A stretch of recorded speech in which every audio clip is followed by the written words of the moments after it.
I'm Cathy. I'm the co-founder and CEO of Folio. We save companies 50% on intern wages by giving companies instant access to billions of dollars in wage subsidies from the government. This is my third company. This is my life's work. And we became the first company to be the employer of record on behalf of any other company. The future of education looks very different than it does today. How much capital you've raised so far? We've raised about $4 million. I'm Cathy, and I'm from Oakland, California.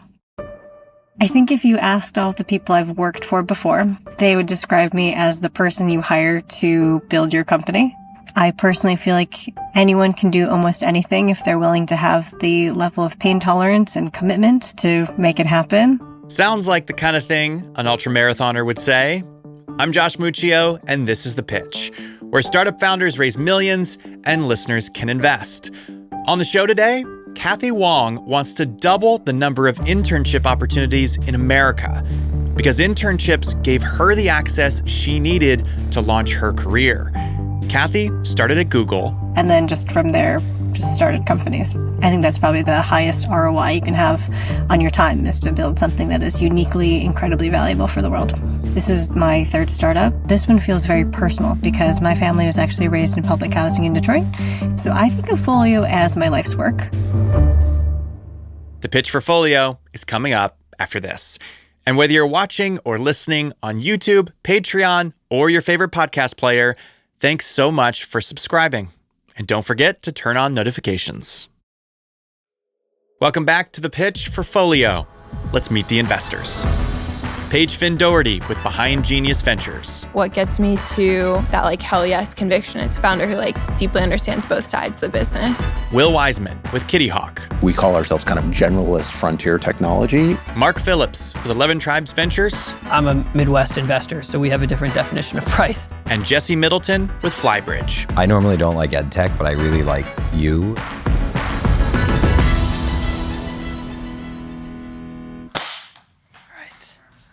You're going to hear that sound in your sleep. Seventh one's the charm, guys. Hi, y'all. Hello. Hi. Should I say hi? Sure, that would be great. Great. We like I'm it when Cathy. people say hi. Nice Jesse. to meet you. Jesse. Cathy, nice to meet you. Paige. Nice to meet you. Nice to meet you, Cathy. Hi, Will. Well, nice Great to meet you. Hey, Cathy, I'm Mark. Hi, Mark. Nice to meet you. It's nice to meet you, too. Thanks for having me here. Of course. Good. Situated? All right. It's great to meet you. I'm Cathy. I'm the co-founder and CEO of Folio. We save companies 50% on intern wages by giving companies instant access to billions of dollars in wage subsidies from the government. I was raised in public housing in Detroit, and I was incredibly lucky to have a wonderful foster family and mentors who helped me get internships at Google and in venture capital. And those internships dramatically changed my career trajectory. But I'm a stark anomaly. Today, about 20% of students get internships, and that's because internships are incredibly expensive. Each intern costs about $25,000 to source, to train, and to compensate. And only about 50% of them convert to full-time. So that means the real cost of converting an intern to a full-time employee is $50,000. That's a ton of money, way too much for most companies. So we built Folio. Folio saves companies 50% on intern wages by giving them instant access to billions of dollars in wage subsidies. We built this platform about a year ago, and since then, we've served over 1,000 students, 500 companies. We've built a $1.2 million annual run rate, and we have over $600 million in subsidies from the government. That's awesome. Thanks. Great, yeah. Great. I'm here today to oversubscribe our $4 million round and to get your feedback, and most importantly, to ensure that every student is trained and ready to build a meaningful career. Wow. That's great. That's so sick. One of the first investments that we made out of Fund 1 for Behind Genius is a company called Italy, and it operates in a similar space. So basically giving family caregivers access to the tax benefits that are owed to them by the federal government. So really incredible to see, that you've built this platform. I would love to hear more about you and your team's background. Oh, yeah. Let's see. This is my third company, which is fun. The first company was converting oil barges into floating hospitals in Indonesia. A nonprofit and the local government now run it, so that's great. The second company was a sustainable seafood company, and it's now run by a very large seafood company based in the Bay Area. And this is the third. My co-founder is fantastic. He was the 8th employee at a company called Elation, which is now worth over $2 billion. So he knows the engineering side very well. He brought over 3 engineers from Elation. So we feel like technically we have the chops to build the things that we need to do. We have a fantastic designer who came with me from my previous company, and then a great product manager who built and sold his last crypto company. I'd love to hear a little bit about, so you sell to enterprise and kind of what the pricing model is. Yes. Well, I should explain that we went to market with a startup product. So you can imagine smaller companies don't have the capacity to run an internship program. So we thought, let's get to market, let's get some revenue and do this as quickly as possible. So we charge startups $250 per intern per month. We save them on average about $10,000 on wages. So the math works out really well in their favor. For enterprises, we charge them about $1,000 per intern per month, and we still save them about $10,000 on wages. Where does the savings come from? Around $3 billion in wage subsidies comes from the federal government and the state government. So each year there's a program called Work Study. It's about $1.2 billion. In 2020, they opened it up to for-profit companies because college campuses closed down, and those jobs that used to be primarily on campus weren't able to be completed. And so they opened it up to for-profits, and we became the first company to be the employer of record on behalf of any other company. So let's say you are Google and you want to access these billions of dollars. Instead of having to get approved by every single provost at every single university, you can come to us. So it'd be like you'd be the employer of record for the university and they'd work with you versus dealing with the students directly. Yes, that's right. There's very large companies that we're in conversation with who don't love giving away their Legos. And so we are building a tool today that allows us to streamline them getting access to all of the funding.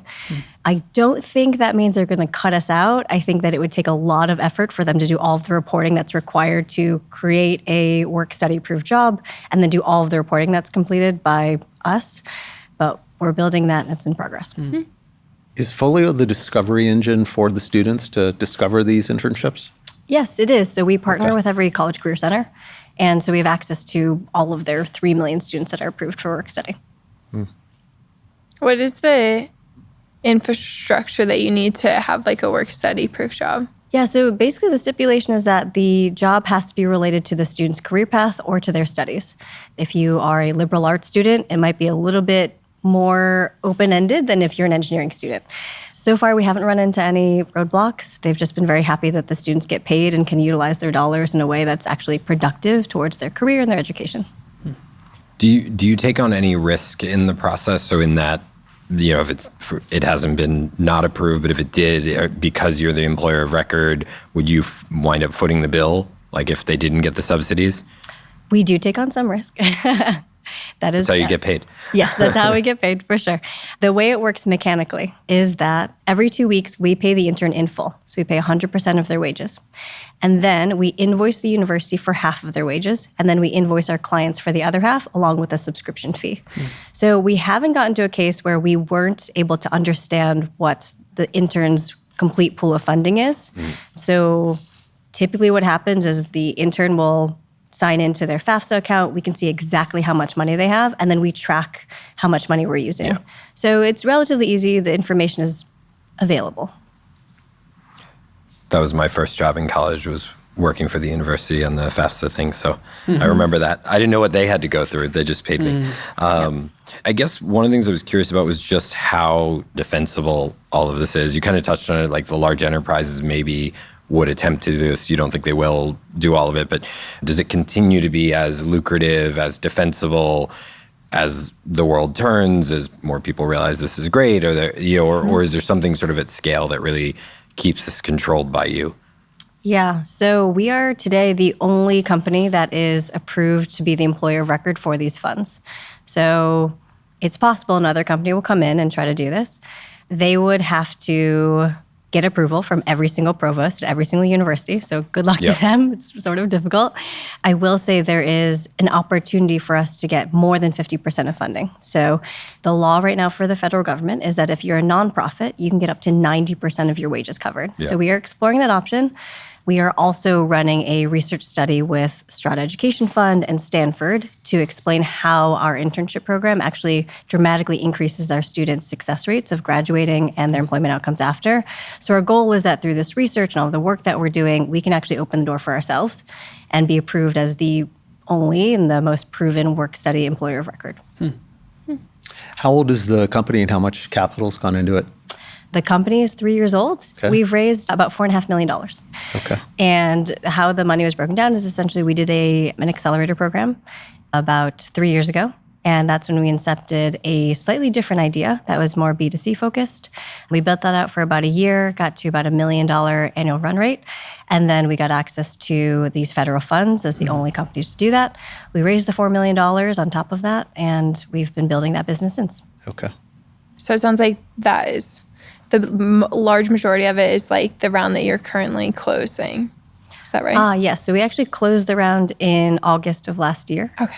We saw this opportunity to meet you all. I think you all have like a fantastic take on the industry. So I thought, you know what, let's see if they're interested. I think there's a lot of knowledge and opportunity to be gained with every single VC that works with us. Can you talk about traction, Cathy? Just maybe a couple examples of enterprises that you're working with? Yes. Most of our revenue today is still coming from startups. Okay. This month we'll close around $50,000 in revenue from startups that are paying us. We have a bunch of pilots because we just sort of pivoted to building this employer of record validation tool for large companies.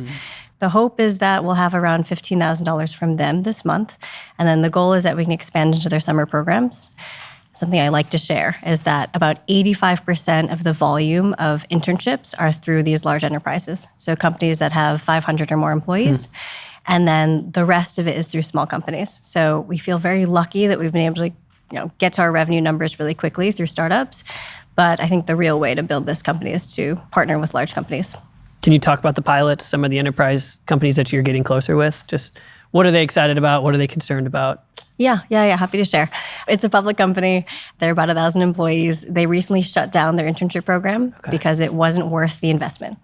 They found out about us. We told them we can save you at least 70% on a combination of wages, sourcing, training, and vetting. And so now they're just handing off their internship program to us. So they use our platform to do all of their sourcing to reach about 3 million students. We save them about 50% on wages, and then we basically run their program. Super cool. What were the terms of this latest round? We raised $4 million on a $16 million post-money valuation. Cool. They were safe. And then maybe if you could talk about like your future financing goals. Yeah, future financing. So the reason why we raised $4 million is because we knew that building for enterprise would be a very different beast. And so our goal is that by the end of this year, we have converted all of our pilots into full contracts where we're serving at least 100 interns per enterprise customer that we have pilots with. And then we also want to expand so that they're not doing internships just in the summer, they're hiring interns throughout the year. So I would love to get to a point where we're at about $3.5 million in revenue. That would be us converting about 60% of our pilots into full contracts, and then obviously continue to expand from there. And that would be, you'd assume, roughly $100,000 a month for a client with those internships. That number feels like would hold. Yeah, I think $100,000 is comfortable because we save them about 5 times more than they pay us. Yeah. And maybe this is like a side note, but we considered adjusting our business model to be, instead of charging them $1,000 per intern per month, just charging them 20% of their savings. Yeah. That's a good option, right? It feels like no one's paying anything. Yeah. But we'll see. We'll do some shifting as we learn. That's good. Yeah. So I'd be curious as to kind of what your kind of burn rate, expense rate is, and get a sense as to how much runway you have and kind of when you're thinking about your next major round. Our burn rate is about $120K per month, and we have about 20 months of runway. So We're pretty comfortable today. We really need to use those dollars to close these enterprise customers, right? Like that's success. What moves the needle on that? What gets them to convert? So I have this hypothesis that a lot of companies are nervous about handing over their brand to us. And so... Is that the HR people are concerned about that? Like it might be a job stability issue for them, or? I think it's just changing their workflow. Okay. So I think that's potentially the concern. Their goal, though, is to not create a weird experience for the student, right? So let's say you've hired these students and now they need to not only join your company, but they join Folio, and that seems strange. So I understand that, totally. So what we're building right now is the ability for us to not be the employer of record, which means that we create a very easy way for each company to get the same approvals that we have. I think the lucky part about that is it's just typical tech, right? So we just need to ingest a good amount of information, fill out a bunch of forms, and get them approved. So it's sort of either or. Can we convince them to allow us to be the employer of record? If so, we can convert everyone really fast. If they're not into it, then we have to build this tool, and then I think we'd be able to convert them. It seems like a lot of things are going really well. What is keeping you up at night? Ooh, this employer of record thing is like really like, oh, geez. The pitch for Folio. We'll be right back.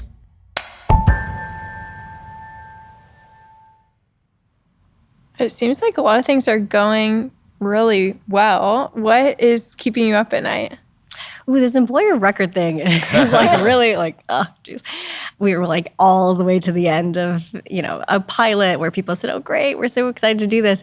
And obviously we're trying to upsell. And so, if we're going to take over all 1,000+ interns at a Fortune 50 company, then it has to work with their systems. So we have to fully integrate with their ATS, their HRIS, their payroll system. And if they don't want us to be in the employer of record, then we do need to figure out a way of giving them access to all of the wage subsidies that we have access to. So I think it's a big decision. Obviously, I'm like a little bit worried that if we give away the Legos, then maybe they'll cut us out.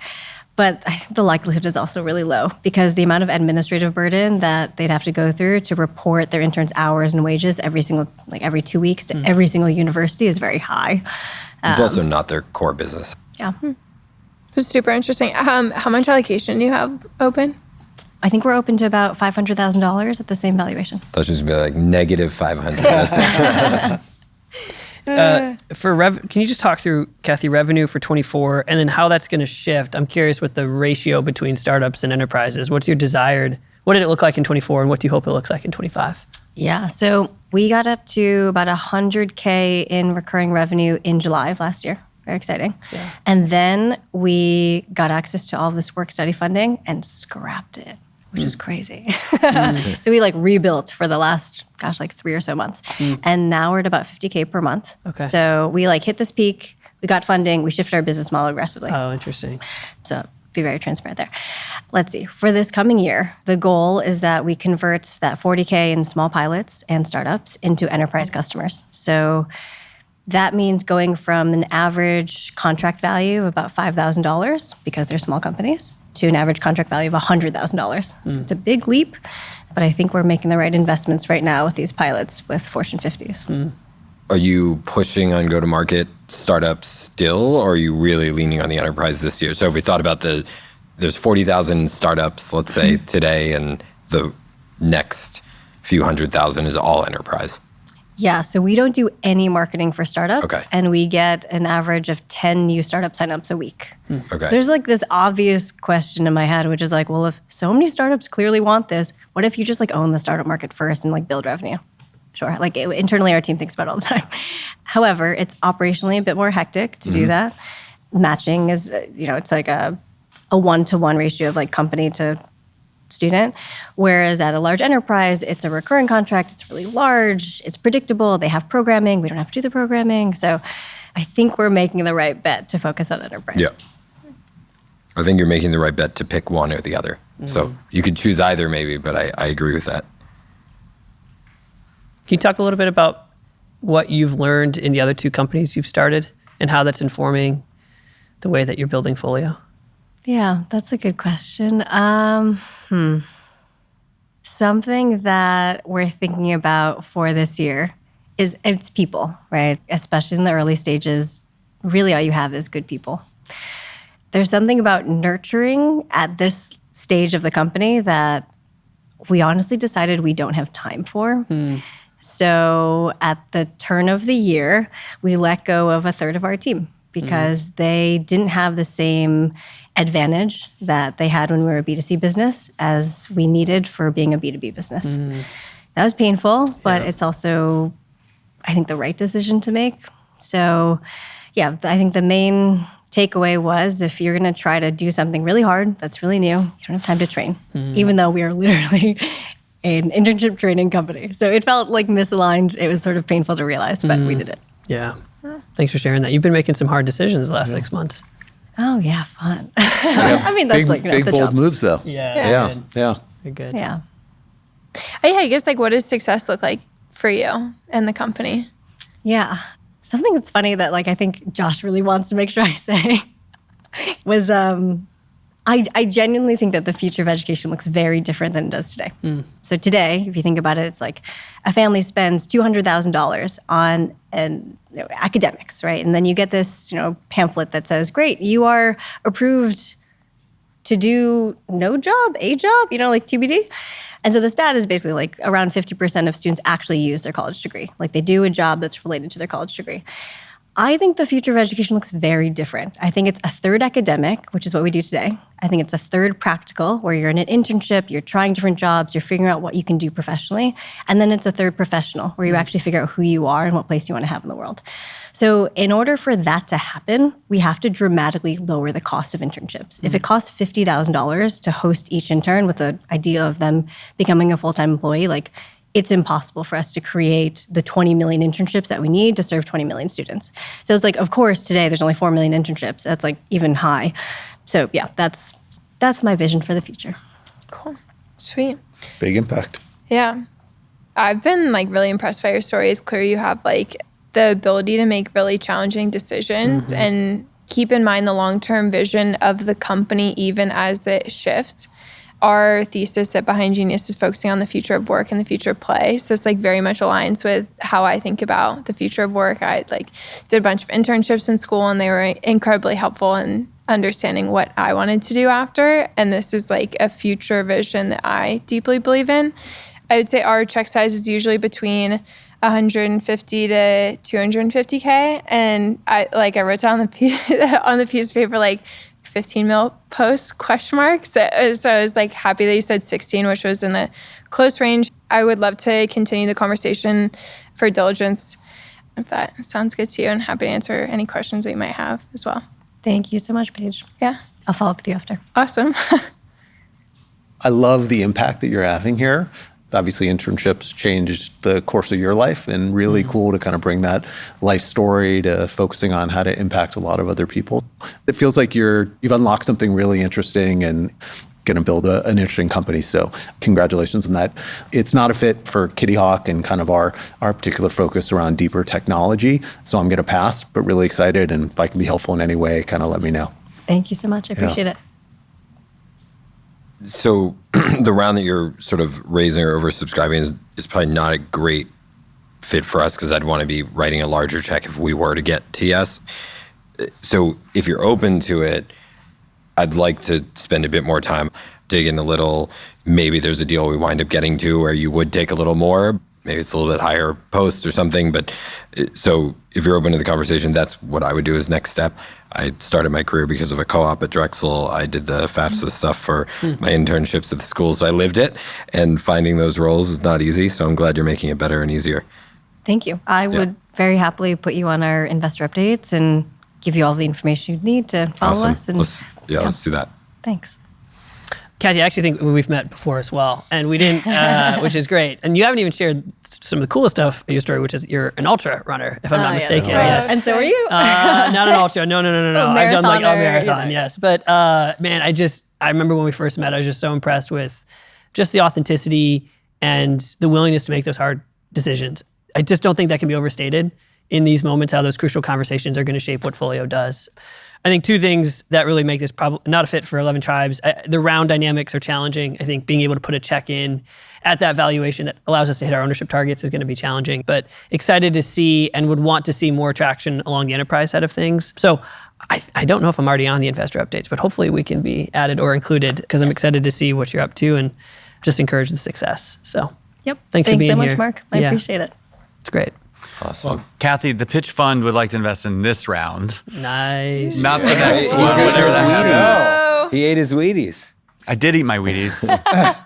We target a 1% ownership. So if you have 160K, and this is probably a really good deal for our syndicate too. So there's a chance we could take that whole, if you're serious about raising that $500K and you think the pitch show and Are fund. you squeezing me out right Yeah, now? he's squeezing Paige. No. In collaboration work with for everyone. Unbelievable. Oh, well, yeah, I mean, it depends on what your check size is. Wherever you, like, we'd love to, like, help fill out if there's any extra through the syndicate, but at least sneaking a check out of the fund. And yeah, we're excited. Thank you so much, Josh. so Thanks cool. for having me here. Thanks Amazing. everyone Yeah. for being Thank here. you. I really Yeah. appreciate it. Thank you. Good job. I think you can exit. Okay, cool. Yes. No one ever really tells him what to We'll do. see you in a little bit. Yes. Bye, all. Thanks. Bye. Thank Bye. you. Take care. Josh very nicely saying he's going to take my allocation. Wow. He just squeezed you right out. No, I did request a not. car. That was not what I meant to say.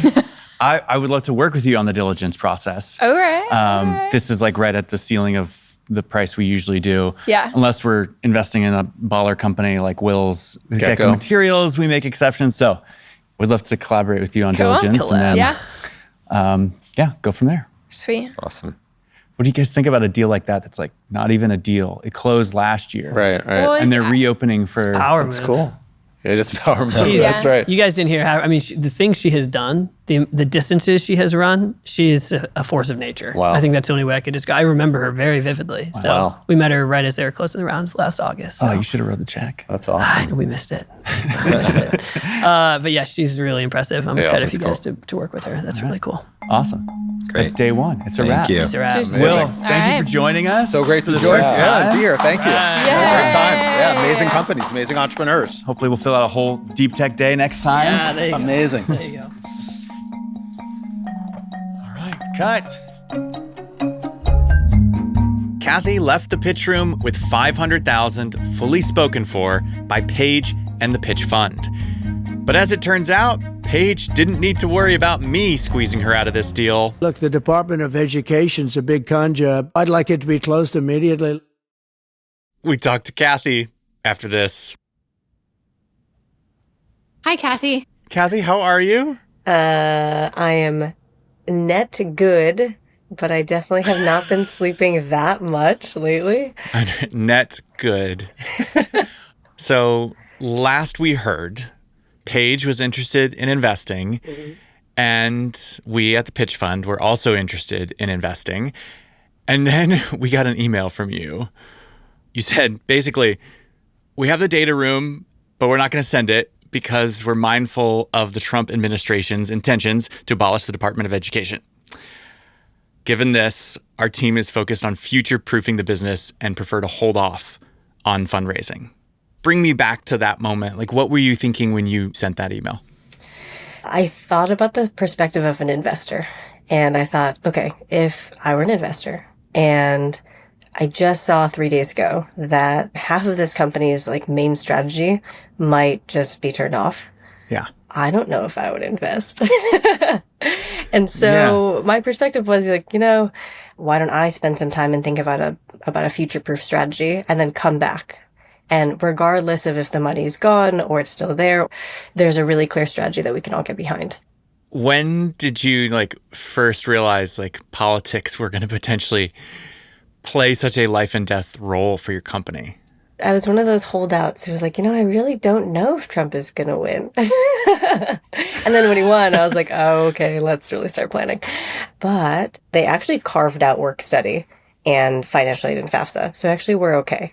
You're good. Yeah, we're good. Yeah. And I don't think there's a plan to remove it, which is great. It's actually very aligned with what the administration cares about, because they want students to be able to work and build experience and practical skills and be employable after graduation, which is truly what work study was made for. So now we're in a good place. So I don't know. Yeah. Honestly, our goal right now is just to maybe pitch to Doge and say, hey, this is one of the most efficient things you can do is employ students and help them make the most of their college experience, build practical skills, and get a job after graduation. So how does one pitch to Doge? So before VC was so ingrained with the government, it might have been much harder. But now, I live in the Bay Area, and a lot of those VCs used to live in the Bay Area, or still do, I think. So it's not too difficult to ask someone for an intro to someone and, move on. These VCs that are now working at Doge. Yes. Yeah. VC's now working at Doge. And also one of our investors was offered a job at Doge. You're kidding. Like someone on your cap table right now. Yeah. Okay. Yeah. He decided not to take it because he's starting his own company. But yeah, that's somewhat of an easy in, we'll say.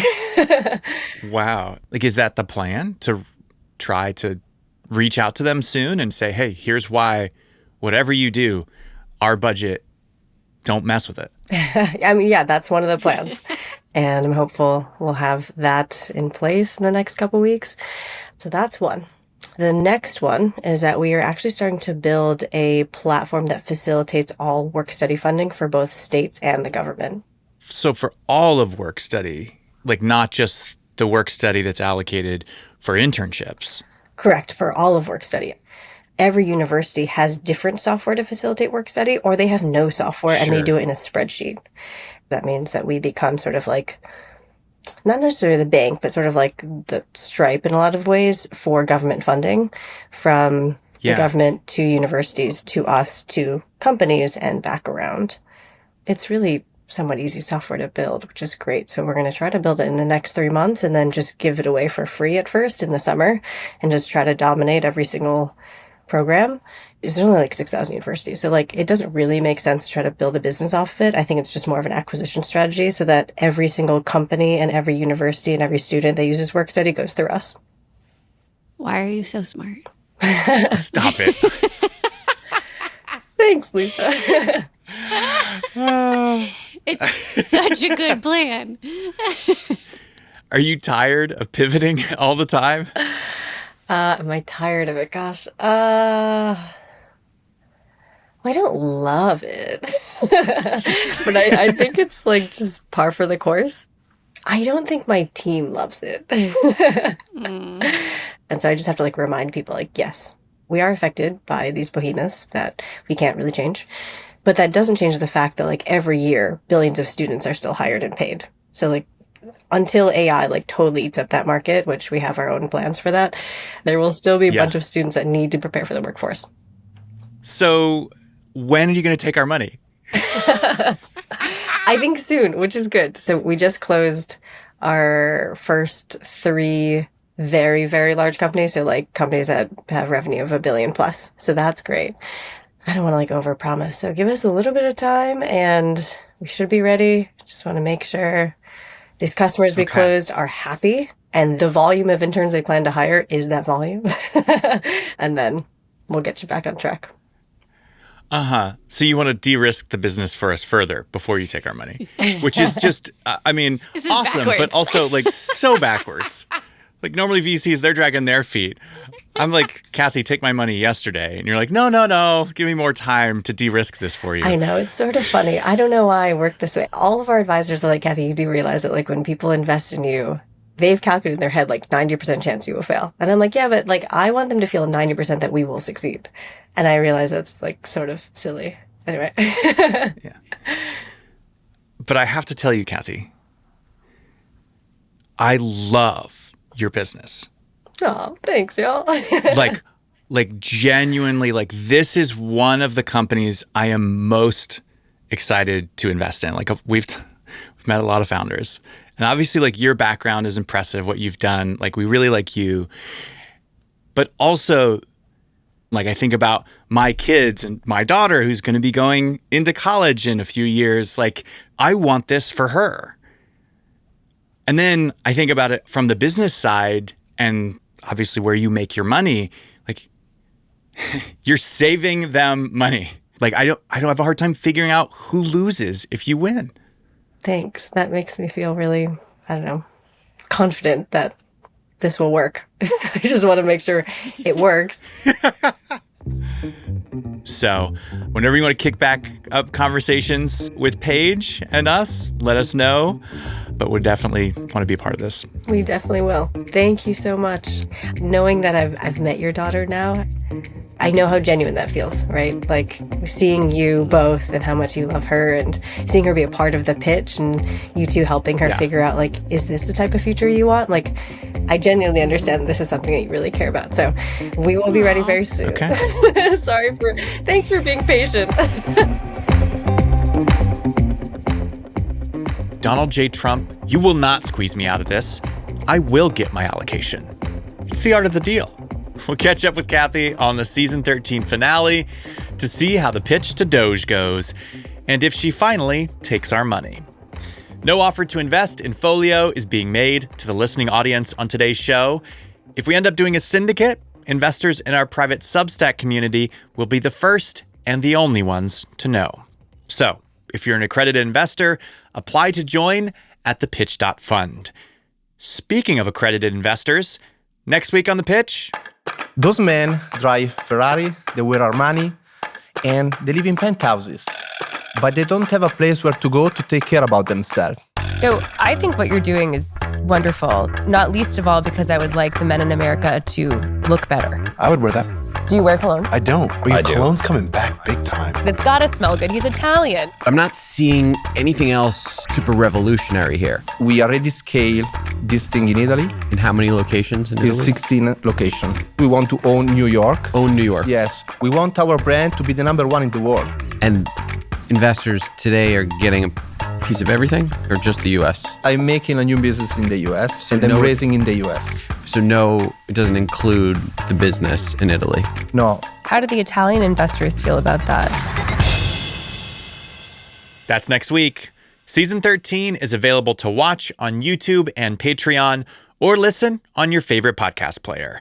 Subscribe to The Pitch right now and turn on notifications so you don't miss it. If you enjoyed today's episode, be sure to hit that like button. We'll see you next Wednesday in the Pitch Room. This episode was made by me, Josh Muccio, Lisa Muccio, Anna Ladd, Enoch Kim, and Jackie Papanair, with deal sourcing by Peter Liu, John Alvarez, and Phoebe Sun. Thank you to Pitch alumni Dhaval Patel at Lotus for introducing us to Folio. Music in this episode is by The Musemaker, Breakmaster Cylinder, Strange Night, Memory Palace, Our Many Stars, Amico Mio, Peter Jean, and The Runaway Queen. The Pitch is made in partnership with the Vox Media Podcast Network.